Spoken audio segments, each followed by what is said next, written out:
Thanks for having me, everyone. I've been at Cornerstone for 10 years now, on staff for 9, and I feel honored to get to share with you guys tonight just a little piece of my story, my journey with grief. Although I guess this group, this club, is maybe never one you want to be a part of. The reality is everyone in some capacity at some point in their life is faced with encountering grief and loss, and so I'm grateful for people who can relate and connect and listen and help us in that journey. I would love to just kind of share with you guys a little bit about me and about grief. And then at the end, after I share, I would love to just open it up if anyone has any questions that you would want to ask me. Not because I am an expert on the topic. I feel like I am far from that. But because honesty and vulnerability are two of the most important qualities in my life. And they're things that I try to live out and reflect every day.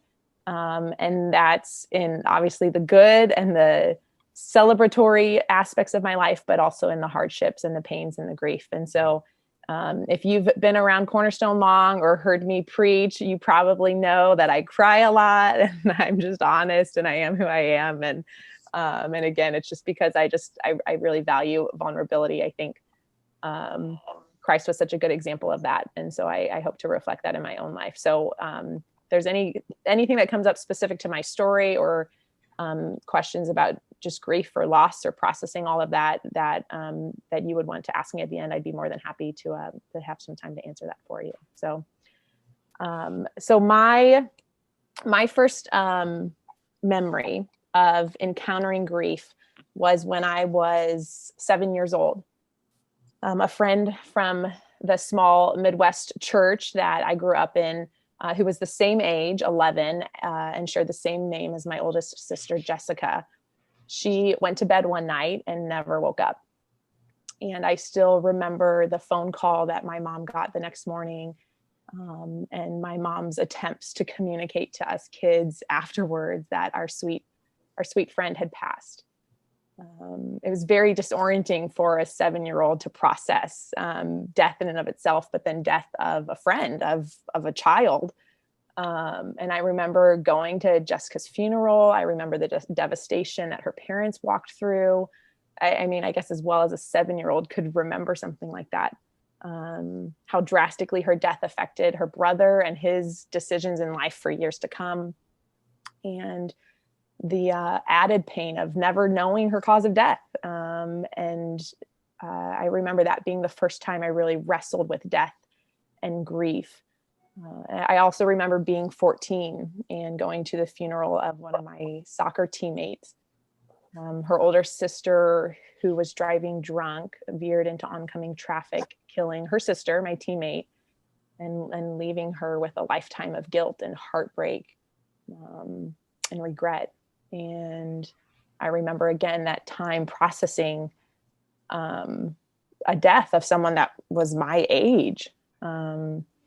I remember being 17 or 16 when my dad came into the room in tears, letting me know that my favorite Uncle John, his younger brother, at the age of 45, passed away after a long, hard 5-year battle with ALS.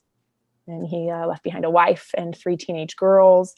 I remember being at my uncle's house the next day when his youngest daughter, Amanda, who was my age, my closest cousin growing up, arrived back from a missions trip with her youth group and learned the news of her dad passing, and being there for that and consoling her in that. I remember being in college out here in California when I got a call from my dad telling me that my cousin Vinny, yes, I have a cousin Vinny, who was a year younger than me, had overdosed, and flying back to St. Louis to be with family and attend his funeral. Grief has been a pretty constant companion in my life for 33 years, but nothing quite prepared me for losing my brother. And it was on April 21st, 2018, I was sitting in my bedroom at my house here in Livermore, and I'm putting the finishing touches on my sermon for that weekend at Cornerstone. We were in a series called You Asked for It, where we polled the congregation and had them submit questions, tough questions that many Christians and even non-Christians wrestle with, questions that cause a person's faith to waver or perhaps even cause someone to lose faith altogether. And that weekend, I was teaching on the topic of prayer, and specifically the question of why do some prayers get answered when others don't? And it was during that time, it was a Saturday morning, that I got a text from my mom on our family thread, and it just said, "Hey everyone, be praying. John was in a car accident. Courtney, my brother's wife, and I, being my mom, are headed to the hospital now." And my amazing friend, Jessica, she knows how stressed out I always get weeks that I teach. And so she was actually over at my house at that time, just trying to help out in any way she could. And so she was cleaning my bathroom, right? That good, you have a good friend when they'll just come over unannounced and clean your bathroom for you. And I mean, now I see that was a God ordained moment to have her there in that moment. And so I went into the bathroom and I filled her in on what was going on. And we just started praying that God would protect John, that he would keep him safe and heal him of any injuries that he might have suffered. But never once in my mind did I think that this was something that would have been life-threatening. It was a text, and we're going to pray and God's going to make things okay. And it was less than 20 minutes later that my mom called, letting me know that John was gone. And what we didn't know in that moment, what we found out over the next several weeks after an autopsy, is that he had a clotted artery in what's commonly referred to as the widowmaker artery, for exactly that purpose, because it makes widows. And he was driving home from playing in a pickup indoor soccer game, and when it happened, and it was instant, and his Jeep just veered off the road, and that was that. And I obviously wasn't able to give that sermon I had written within just a couple hours. With just a couple hours notice, Pastor Steve Ingold, he jumped in and he preached that sermon to our church for me. And as I got on a plane and headed to St. Louis to be with my family. And but I did actually get to share part of that sermon later that week at the celebration of life that we held for my brother. And I wanted to share a part of that with you now. This was part of that sermon I wrote for the question, why does God answer some prayers and others don't? And I said, why do some prayers get answered and others don't? The short answer is, I don't know. The reality is we might not be able to make sense of all of our unanswered prayers this side of eternity. Asking why is a really good thing. In fact, God wants us to cry out to him with our why questions, with the pain and the anger and the confusion and the sorrow that accompanies them. But as much as we desire to have our why questions answered, at the end of the day, we may still be left wondering. So instead of simply asking why, we have to take another step beyond that and begin to ask, what? God, what are you doing in and through this situation? What can you show me in the midst of this pain? What do you want to do in and through me as a result of this unanswered prayer? Asking why is a natural reaction, but asking what is an intentional action. Asking why validates our pain, but asking what will help us begin to find healing. And one thing that gives me comfort in the midst of unanswered prayers is that I can count on one fact, that God can make use of whatever happens. Nothing is too broken or painful or irredeemable for him. God does not waste our pain. And although there are many things that happen in this life that don't make sense, God is working in ways that remain unseen to us that will result in the complete restoration and redemption of all of creation. We can read ahead. The end of the story is already written. Revelation, the last book in the Bible, tells us that one day Jesus will wipe away every tear from our eyes. One day there will be no more death or mourning or crying or pain, because Jesus is going to make all things new. But we have to trust that. The reality is we don't see the full picture of what God is doing. There's no way that we could, because we aren't God. Ultimately, it comes back to whether or not we actually trust in the goodness of God. And if we do, then we can rest in not knowing the plan. If we can live in the tension of not having all of our prayers answered in the way and the time that we believe is best. If we do trust in God's goodness, then we can move beyond the why and become what people who choose to look for what God is doing, even in the midst of our most desperate of situations.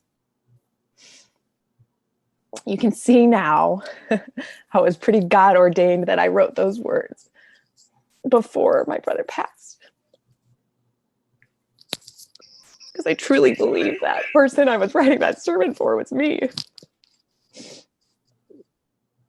I just didn't know it yet.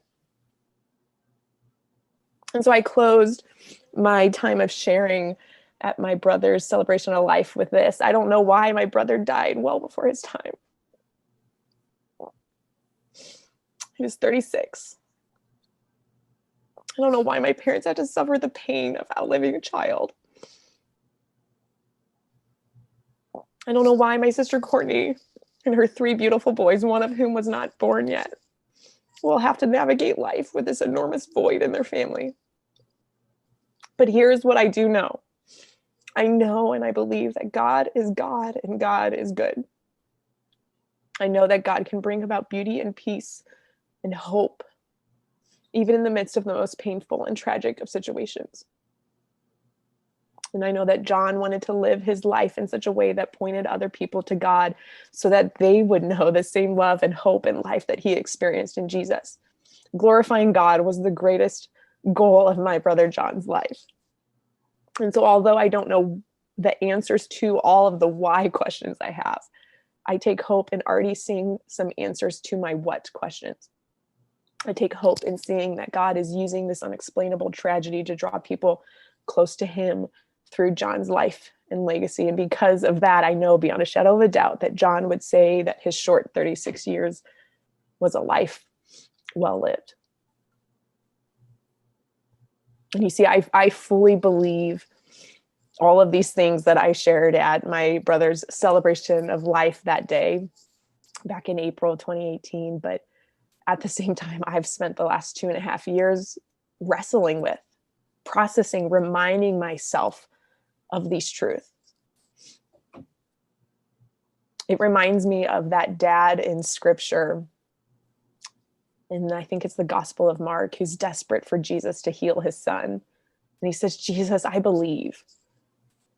And then he says, help me in my unbelief.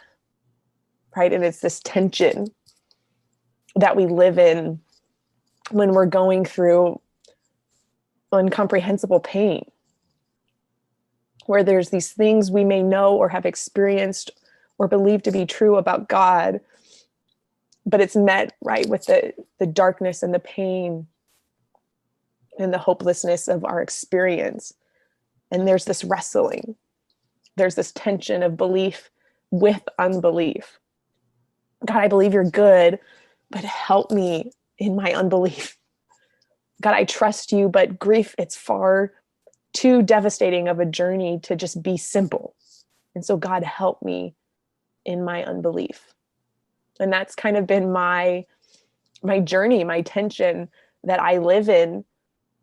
Sometimes it's month to month or week to week, and sometimes it's day to day, depending on the wave of grief in that time. And I think one of the things that has helped me the most in my grief journey, especially in these times when I'm grappling with those questions of why this has happened, or of doubting God's goodness, the one thing that has been most helpful for me is to talk about John. And this wasn't planned, but I actually loved what Janet read and suggested at the beginning, and that even next week is when you guys will talk through memories. because talking about John and my own journey with grief after his loss, which is oftentimes an under talked about grief, is the loss of a sibling. And if anyone's lost a sibling, you've probably felt that tension where people understand and can connect more with losing a spouse or a parent or a child. But the loss of a sibling, it's someone you grew up with and you've known forever, right? But it doesn't feel like the same bond, and so people often overlook that grief, which can make it more painful. But talking about John has been an important part of that healing process for me. I talk about him with my family. I talk with my boys about their Uncle John. Leighton never met him. I was pregnant with my youngest at the time, and he was born 2 months after John's death, less than 2 months, or less than 3 months. Math's not my strong suit. But my 4.5-year-old son knew him and remembers him somewhat. And so we talk about him and how awesome he was and how great it's going to be to see him with Jesus one day in heaven. And I'll share silly stories from my childhood that I remember about my brother with his 3 boys, and just remind them of how awesome their dad was. We'll Zoom as a family and we'll watch old family home videos together. We'll go see his favorite musical artist in concert any chance we get, when we used to be able to go to concerts. And we remember him and honor him in those moments, because we don't want the loss of his physical presence to cause us to lose the joy that his presence brought to us. It's important to not let that go. Another way of talking about John that's been really helpful in my grieving is one-on-one counseling. I spent the majority of the 2019 in weekly counseling with an incredible therapist. And I think counseling is something everyone should do, even when maybe we're not walking through trauma. But because it's so helpful and everyone has something. But that was significant for me to be able to have that outlet where at least once a week I had a space that was just for me and for me to process emotionally. And I didn't have to consciously or subconsciously think about navigating someone else's emotions, right? Like as much as my family and husband were great supports during that grief, it's just different than when you can just talk to someone who isn't emotionally tied to the situation, and they can give you tools to walk through that. But I think the third way of talking about John that's been really helpful in my grieving has just been to talk with others about him, but also about my journey. And that's been a big part of my healing. And so that's why I'll share so openly about it in sermons, or when I'm talking with someone one-on-one or over settings like this, because sharing about my grief journey and helping others navigate their own journey, it helps me see some of the what behind my grief, right? I don't know the why. I probably never will this side of eternity. Like there is no logical reason for why you would, an incredible man and father would die suddenly at the age of 36 with no warning, right? There's no logical reason that would justify that. But as I share and I grow and I heal, and I can maybe be a small part of helping others do the same, I get those glimpses of that what that God is doing through all of this, and that the good and the beautiful things that he can create, even from our grief, even from our deepest pains or our greatest losses. I believe that when we look for the what and not simply the why, we'll start to see some of what God is doing to redeem and restore our greatest brokenness. As I said earlier, grief's been a pretty constant companion in my 33 years. And that reality continued this year. May, we lost my sweet, sweet grandma, who was a pillar of faith in my life. Man, each loss, it's unique and it's painful. It's evidence of how wrong death is, right? Because it should feel wrong, because it's not something we were ever created to experience. We were created for life, and death and loss and grief. They're unavoidable parts of our fallen and our broken world. But I believe that as we process it and we work through it and we talk about it and we just share openly and honestly and vulnerable, that God does meet us in that place. And then we can begin to see good and newness and hope and peace spring up as well. So that's my story, I guess, as much as you can condense it in just a few minutes.